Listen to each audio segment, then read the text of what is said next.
Tonight on SCTV3, find out more about Birthplace Studios, the radio and podcast home of students on campus. Plus, see what students were able to grab during Black Friday and Cyber Monday deals. All that and more tonight on SCTV3.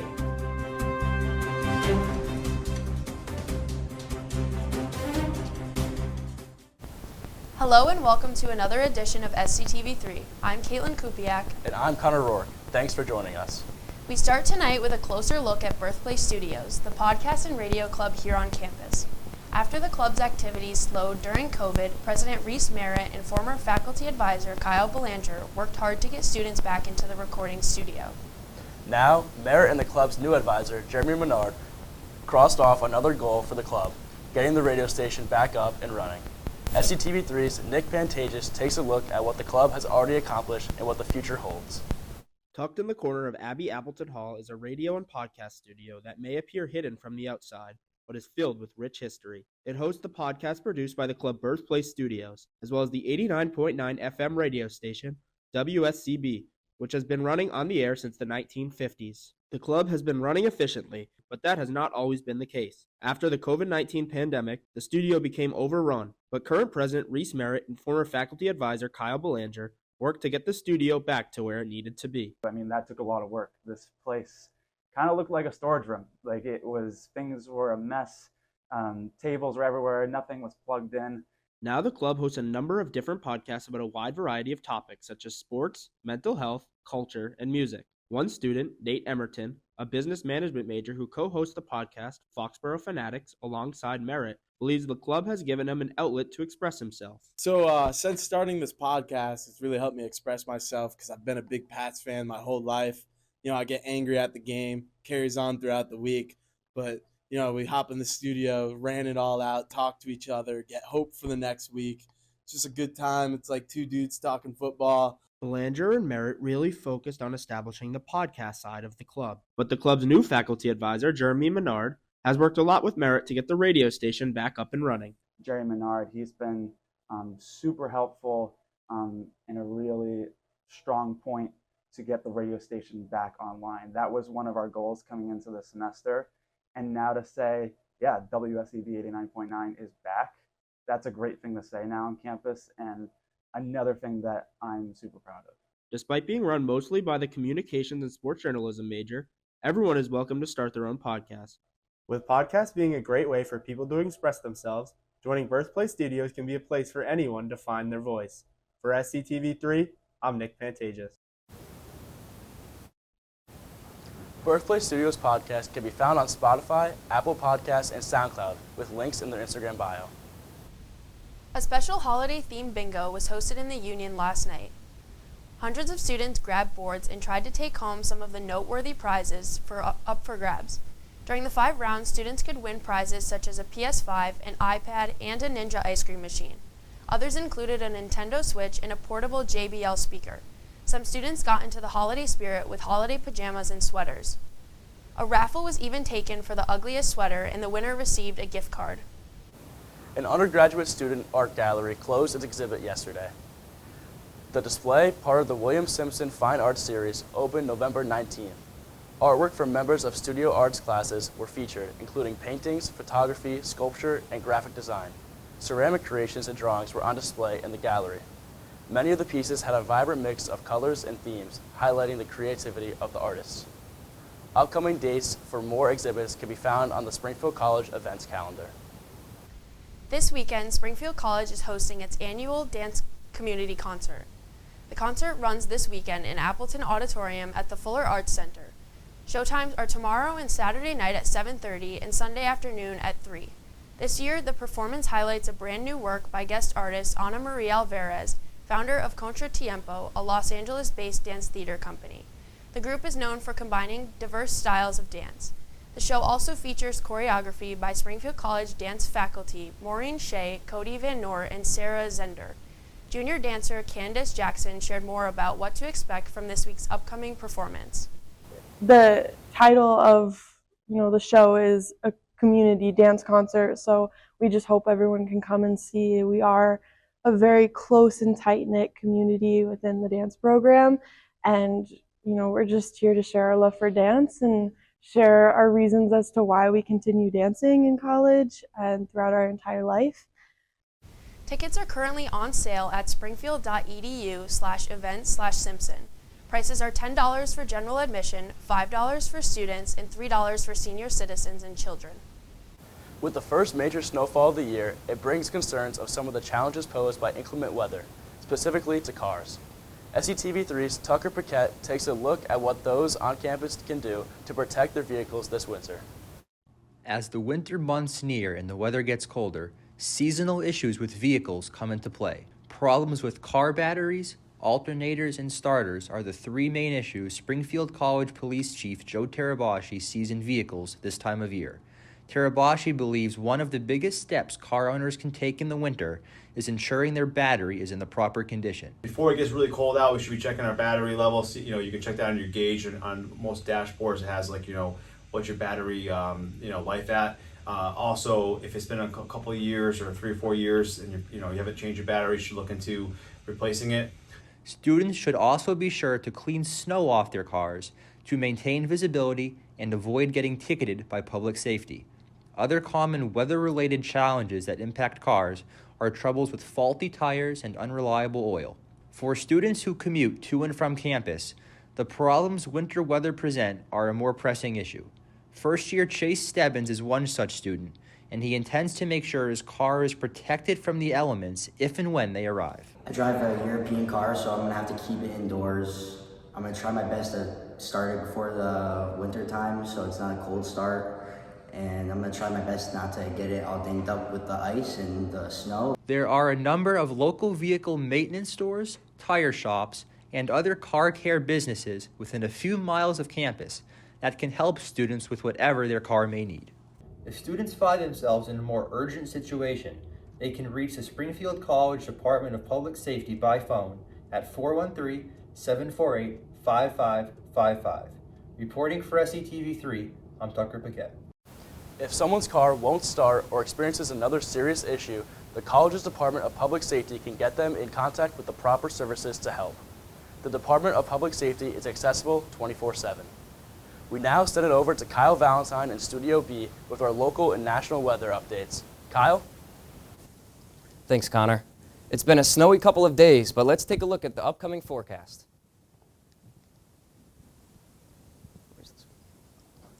The sun will return on Friday and early Saturday with temperatures in the low 30s. Sunday will be partly cloudy, but rain is expected late in the day. Scattered showers will continue throughout Monday and Tuesday, especially in the afternoon. The rain isn't expected to let up on Wednesday and Thursday morning. So be prepared to have an umbrella or a rain jacket on hand. Temperatures throughout the week will get as high as the 50s and as low as the 30 to 40 range. Now let's take a look at some national weather news. Snow and ice have been affecting many parts of the nation, with these conditions causing dangerous road conditions. In Indianapolis, from Monday afternoon to 6 in the morning on Tuesday, Indiana State Police responded to 168 crashes on the interstates, with those crashes just being in the Indianapolis area. Most of these crashes occurred during the rush hour, causing massive traffic jams that resulted in commutes extending from minutes to an hour or longer. Other parts of the United States have been dealing with hours of traffic due to crashes caused by icy conditions. Morrisville, North Carolina residents say the traffic conditions are absolutely horrific and advise everyone to stay home. As the winter progresses, it is encouraged to take every precaution there is to stay safe on the roads. Now sending it back to you guys in Studio A. After the break, it's our Q&A with science professor Chelsea Corlamoge. Stay tuned. Oh, Vanessa. You gonna text her back?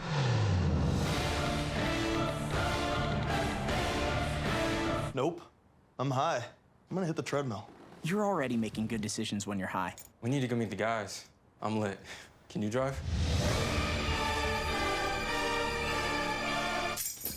Nope.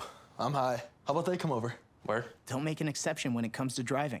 If you feel different, you drive different.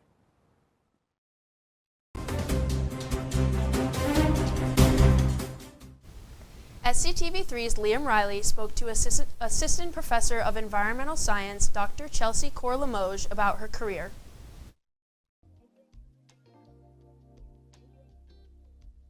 I just really liked the colleagues I met and the students seemed really nice. I liked that it was small, kind of like it seemed more close-knit. And it was just a really good area. I'm from the Northeast, and I was ready to come back. I was in Colorado right before that, so I was ready to be back in New England. When I was maybe 10 or 11, I saw a water spout form over Cape Cod when I was on vacation there with my family, and I was convinced that it was a tornado, I called it at the time, and nobody else believed me, but then I was vindicated when I saw it on the Weather Channel that afternoon, so that's when I basically became a weather nerd. The rest is history. I like the atmosphere. Atmospheric science, meteorology, climate science. I love what lies above us, but not too far, not out into space.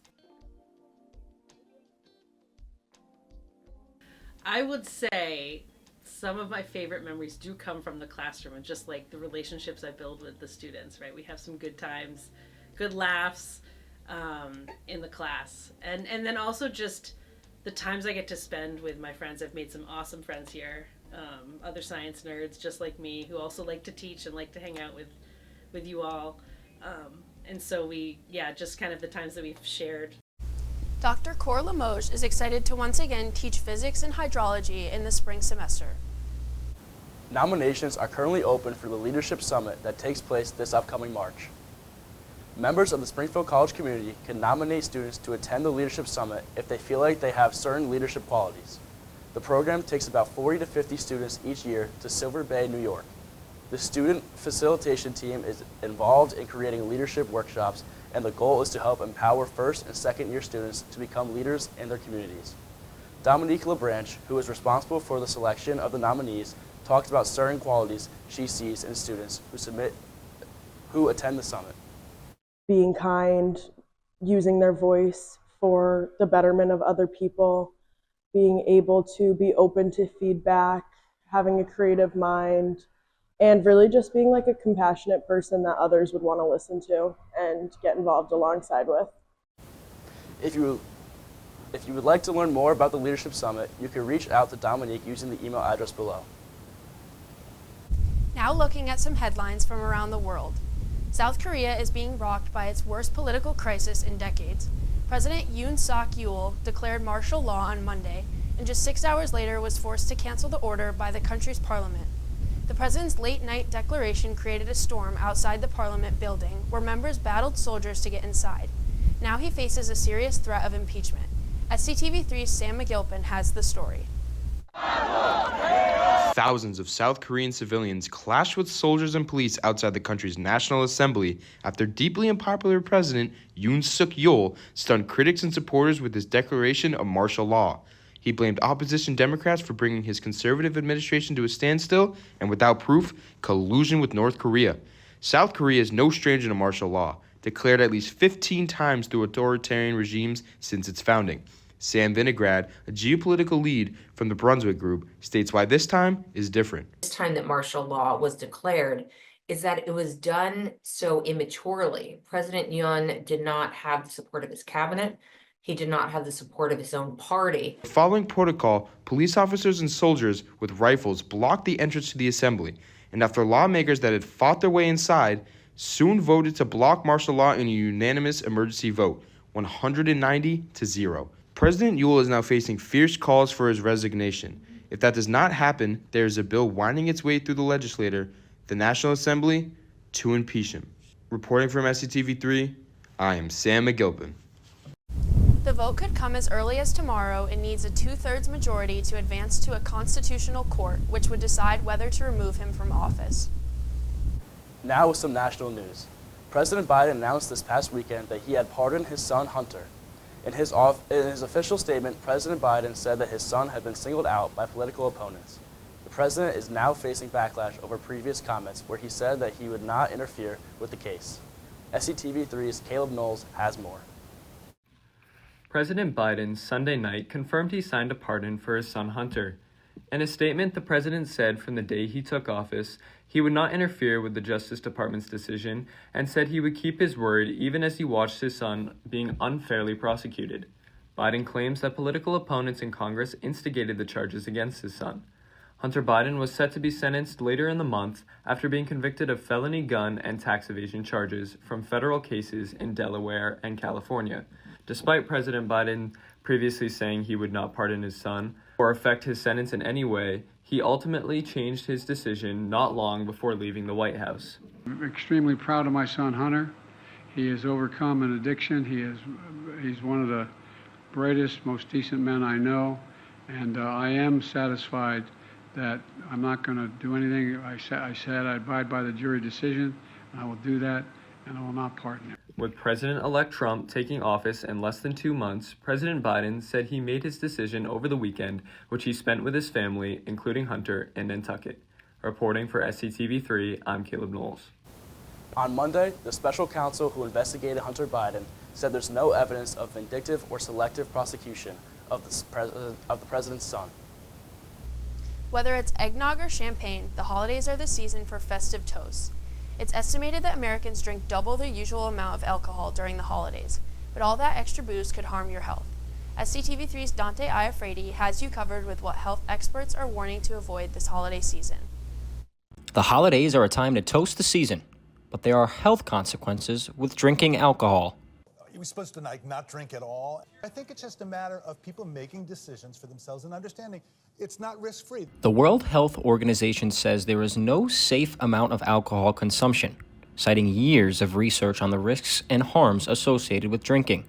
All alcoholic drinks, including wine, beer, and liquor, are linked with cancer. Alcohol is a real toxin, and it can get inside of cells. It can cause damage to the mitochondria, which make energy. They're the powerhouses of the cells. To the DNA, which can be important in terms of cancer. Alcohol can increase the risk of esophageal, stomach, and breast cancer, as well as liver disease, cardiovascular disease, and stroke. CBS News chief medical correspondent Dr. John LaPook says less is more in terms of alcohol risk. Have something in your stomach and have a plan. Say, I'm going to come in here and not like, well, whatever happens, happens. I'm going to think about what I'm going to do. And the first drink should be with something in your stomach. And make sure to hydrate before, during, and after the holiday party. Reporting for SCTV3, I'm Dante Iafredi. Dr. LaPook also recommends going slow when it comes to drinking and to consider opting for mocktails to cut down on alcohol. When we come back, Dante Iafredi has you covered with the latest highlights and news of the Pride on SCTV3 Sports Extra. Have you ever wanted to learn what it's like to work in the journalism field and want to gain real-world experience? Join the Springfield Student, Springfield College's official newspaper since 1909. Here you'll get to learn what it's like to work in a fast-paced, deadline-driven industry and get to write weekly stories for the paper surrounding athletics, events on campus, feature stories, and so much more. You'll also have the opportunity to potentially cover the Spalding Hoop Hall Classic, a yearly high school basketball showcase held right here in Blake Arena, featuring some of the top high school talent across the country. Interested in learning more or joining the staff? Email our faculty advisor, Amy Crawford, or reach out to me directly, Braden Shea, the editor-in-chief.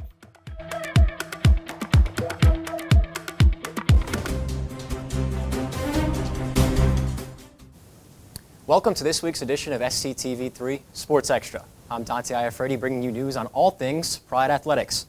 This past Saturday, Springfield College football beat UMass Dartmouth to advance in the NCAA Division III Championship Tournament. The Corsairs struck first after receiver Angel Sanchez scored the first touchdown of the game. This didn't last long as the Pride quickly answered back, building a 34-14 halftime lead, and would go on to win 54-27. A key player for the Pride was Arshan Stefan, who tallied 250 rushing yards and a score. Stefan was recently named as a national semifinalist for the 2024 Gigliardi Trophy, given to the most outstanding football player in NCAA Division III. The Pride play Saturday at noon, facing off against defending national champion Cortland. The Red Dragons defeated Endicott to move in the third round. Men's basketball opened NUMAC play with a victory against MIT last night. 3 Springfield players registered double-digit performances. Sophomore Zoran Livingston led the way for the Pride with 23 points and 8 rebounds. Jaron Flynn was once again a force on both ends with 19 points and 3 steals. And Josh Hartley, who dropped in 17 points, 9 boards, and 4 steals. Springfield shot a season best 47% from the field and over 40% from the three-point line. Despite a late run in the second half by the Engineers to cut the lead to 4, the Pride held on to win its second of the season. Springfield next plays Saturday, hosting Emmanuel College in Blake Arena at 1. This past week in college football is rivalry week, as many of the top teams across the country face off against their most hated team. SCTV3's River Mitchell took a deep dive into the crosstown rivalry between Springfield and Western New England. When Springfield College was a Division II school, Springfield and American International College had a Mayor's Trophy game every year between the two teams. When Springfield decided in 2013 to move to Division III, this signaled the end of the two teams competing against each other. Because of this, Director of Athletics Dr. Kathy Schweitzer and Dr. Mike Thulin decided to start playing against another Springfield school, Western New England University. Since moving to Division III, the Western New England Golden Bears have emerged as Springfield's top rival. Outside of the 2020 season, where both teams had to cancel their season due to COVID-19, the crosstown rivals play each other in their first game of the year since 2013, flipping back and forth between fields each year in what is now referred to as the Pinch and Saw Trophy game. With Springfield hosting the most recent matchup between them and Western New England, the matchup in about 9 months will take place here at Ted Plum Stadium here on the campus of Western New England. Now, everyone knows that the proximity is a big reason, but beyond that, what makes this rivalry a rivalry? The fact that Western New England is competitive in their league and Springfield College is competitive in its league, I think adds to it. It's two of the better football programs in New England going head to head to start the year for 11 years now. I think there's always more people in the bleachers, and that might be because of the proximity that they have a little bit of a following, and vice versa when our teams are on the road. That creates a little bit more of a buzz, but I think it's a little bit more of a heightened game for a non-conference game for sure. On top of the buzz that the rivalry brings to campuses before the game, the athletes love competing in the big game as well, feeding off the crowd atmosphere. You get students from both schools, as well as the locals around here. A lot of people show up for the games. I think both times we've played here at Springfield, we've had over 5,000 people here. So it's just the atmosphere is unlike any other game we play. It's a rivalry game, so it always means a little bit more to the players, but we like to come out and we like to say that at any game we need to win. So we're going to put our best foot forward no matter who, but Western New England, it's unlike anything else. This past September, the Pride beat the Golden Bears right here on Stagg Field 38-32, and they haven't lost to the Golden Bears since 2021. Reporting for STV3, I'm River Mitchell. In the 11 matches between the two teams, Springfield has a slight edge over Western New England with 6 wins. Now taking a look at our weekly athletic schedule preview. Starting the home schedule is women's basketball, looking to build off a 3-game winning streak when the Pride takes on LaSalle tomorrow night. And on Saturday, track and field starts its season hosting Westfield, Bridgeport, and UMass Dartmouth. Ending the home schedule is men's basketball facing off against Emmanuel. As for the away schedule, wrestling travels to compete in the Messiah Petros Invitational tomorrow and Saturday. Swimming and diving competes in the annual Gumpy Invitational hosted by WPI. Wrapping up our schedule preview is the football team taking on Cortland in the 3rd round of the NCAA Division III Championship Tournament. To look at each team's full schedule, head over to @SpringfieldCollegePride.com. When we come back, see what students were able to grab with the recent Black Friday and Cyber Monday deals.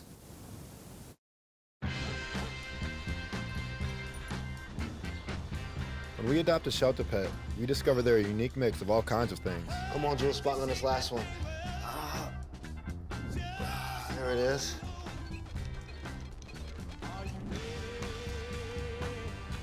Keep going with it. Leo! They're a little bit of a lot of things, but they're all pure love.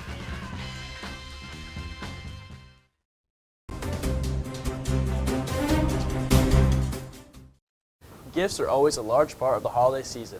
SCTV3's Shane Barron talked to some students on campus on whether they took advantage of the Black Friday and Cyber Monday deals. I'm more of a Cyber Monday guy. I kind of like the online. I don't like going through the shops and waking up early. Did you get any good deals there? I did. I got some Christmas gifts for my family. Got some nice 30% off, 40% off deals. I went to a mall in San Diego. However, I only got a hoodie. It wasn't even on sale, but I just really wanted it, and the hoodie had zippers for pockets, so that was quite cool. Did you see if there were were there a lot of Black Friday sales going on? Yeah, I'd say though, like the deals weren't that great because there were like 20 and 30% deals, which I just feel like that could happen any other day. Owen Dawson, did you do any Black Friday shopping? I did not. How come? I was here, for starters. I was on campus, and shopping isn't my thing. Unfortunately, no. I didn't have time, but I wish I could have. Do you do Cyber Monday shopping? No, I saw some deals, but I'm broke. I didn't want to spend that much money too. So, no. Abby, did you do any Black Friday shopping this year? I did. What'd you get? I got clothes and gifts for my parents. I got more stuff Cyber Monday. Oh, you did? Okay. What sites? Aerie and Foot Locker. Nice. What were the sales like there? Aerie was 40% off. Woo! Which one do you like better, Cyber Monday or Black Friday? Probably Black Friday, just for the experience. Luke Zoller, did you go Black Friday shopping this year? I did not. How come? I never do, and I just don't see a purpose in it, personally. If the sales were better, would you be more inclined to shop? Possibly if there were some really outstanding sales and things that I wanted, possibly, but... So Connor, how was your Black Friday? You know, I couldn't really find anything. I feel like the deals just aren't as good as they used to be. Yeah, I'm not much of a Black Friday shopper myself. That'll do it for this week's show. Thanks again for tuning in. If you want to see previous shows and stories on demand, visit our YouTube channel at SCTV3. And make sure to tune in next week for more news and sports coverage. Same time. Same place.